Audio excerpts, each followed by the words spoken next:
Aksi badan legislatif DPR yang mengakali putusan MK soal pilkada membuat para guru besar akademisi serta aktivis 1998 beraksi. Mereka akan demo di depan gedung Mahkamah Konstitusi pada Kamis 22 Agustus 2024. Dalam demo ini, sejumlah tokoh mulai dari guru besar filsafat STF Driyarkara, Romo Frans Megin Susino, pendiri SMRC, Saiful Mujani, hingga guru besar FISIP UI Valina Singka Subekti, dikabarkan hadir untuk memberikan orasi. Akan hadir pula mantan Ketua KPK Abraham Samad, Direktur Eksekutif Amnesty International Indonesia, Usman Hamid, pakar tata negara, Bivitri Susanti, analisis sosial politik UNJ, Ubedillah Badrun, Direktur Eksekutif Lingkar Madani Indonesia, Ray Rangkuti, dan masih banyak lagi. Setelah dari MK, aksi ini juga akan dilaksanakan di depan Istana Merdeka Jakarta Pusat. Sebelumnya diberitakan Mahkamah Konstitusi mengubah ambang batas pencalonan kepala daerah yang diminta Partai Buruh dan Gelora. Pada putusannya, Mahkamah Konstitusi mengubah ambang batas kepala daerah tidak lagi sebesar 23% perolehan suara parpol. Namun sehari setelah putusan tersebut, pemerintah bersama DPR langsung menggelar rapat untuk membahas revisi Undang-Undang Pilkada.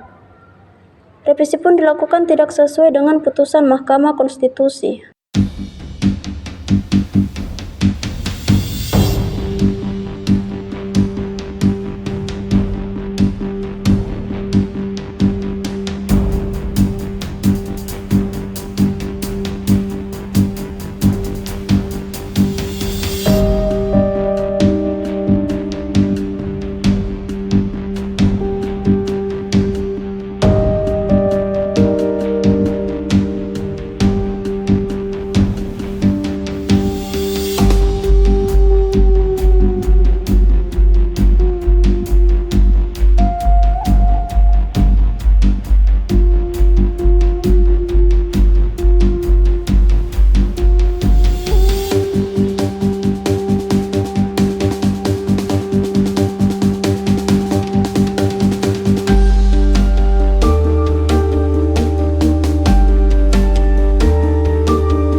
Download Tribun X sekarang, menghadirkan lokal menjadi Indonesia.